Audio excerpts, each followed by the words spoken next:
people that want creative tattoos are going to get it from people. And what's different now, like I love doing, I'll cover anything up. I've only had one tattoo in 25 years that I was like, you can't cover that.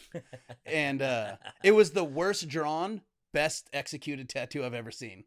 Wall to wall, perfect color. Solid. But like it was a koi fish with eyelashes. The tail came down to a centimeter and then flared out, and water was wall to wall color. And it was just, I mean, it was perfect. But it was the worst drawn thing I've ever seen. But anyway, like tattoos were way harder to cover before because they were done like bigger, bolder. So now all these little tiny, soft, half-assed tattoos, easy to cover. People are like, what do I have to get? Like, do I need to get something? I was like, you can get whatever you want over that. Anything. I was like, I always tell people with cover-ups, I was like, give me 3 ideas of what if you don't have anything there, what it would look like. Don't think of it like a cut. Don't try to do my job for me. Yeah. Tell me what kind of cake you want and let me bake it. Like give me 3 ideas. I'll make something work. And half the time I just put a tattoo over it and it works. Yeah. Some of the stuff you do is obviously pretty, just plug and play. You know how to cover up a tattoo, but some of the things that you do, I'm like, I would have not believed it was possible. Yeah. Like some of the things, I'm just like, fuck. Well, here's the thing. It's like the cover-up mindset. You have to just do it. The cover-up mindset is a different skill. Yeah. Because there's certain people that are really good at it. And I think that came from like starting in a military town, because guys would get like the number one thing that's tattooed, I think, on people is lettering. Whether it's a picture with some words in a banner or just a name or number, like lettering is done the most. Sometimes people would get a good tattoo with Sally's name in it. They gotta get and then rid of Sally, that bitch gotta go. But then I got really good at figuring out, okay, well, I can turn Sally into Teresa. Like I can, like you figure out who the fuck's Teresa? I mean, it's mom or the next one. Yeah.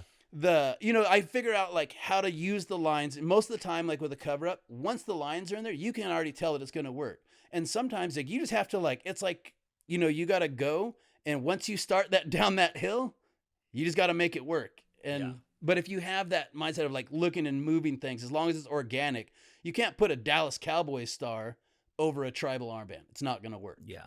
But doing that, like figuring out all the cover-ups from the military, and then like how I started this stuff, the guys I would practice on, people are like, how did you practice tattooing when you started? I was like, I just found lots of dudes with shitty tattoos. Yeah. And I was like, they got nothing to lose. I was like, let me just try to fix it. So I'd rework tattoos, or I'd cover it, or they had black flag bars that were faded and I would, redo it and stuff. And anything I could to like make it better. Like, and it was just me and Arredondo. We were the only ones working in the shop. Like I'm 6-month tattooer. He's 2 years. And we just, whatever walked in the door, we just did it.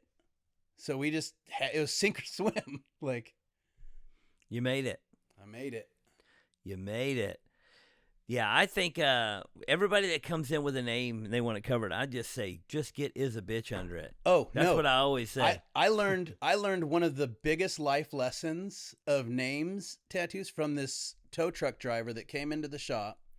He came in the shop and he's getting some other tattoo, and he had like a bunch of names on him. He had 17 girls' names on him. I was like, you trying to cover any of them names? He's like, and he dropped some knowledge on me. He's like, nah, man, I loved them all. He's like, you see this one? That was our first date. She said if I got her name tattooed on me, she'd blow me. I did, she did, and it was beautiful. And I was like, amazing. But then he's like, but here's the knowledge dropped on me was, he's like, if you have one girl's name tattooed on you, that next girl's going to be really sad. Yeah. Every subsequent name that you get diminishes the value of the other names. Yeah. So after 17 names, girls are like, do not put my name on you. So it's like, I was like, man. They don't want to be another notch in the old belt, dude. And it was amazing. I was like. It's very similar to what I tell people when they have, they've got something that's hard to cover. Yeah. And they've only got a couple tattoos and they don't like the tattoo that they have. I was like, look, when you have 3 tattoos and they all suck, that's bad. When you have 100 tattoos and only 3 of them are bad, you got a lot of great tats. Yeah. So what you need is more More tats. tattoos. You just need more tattoos.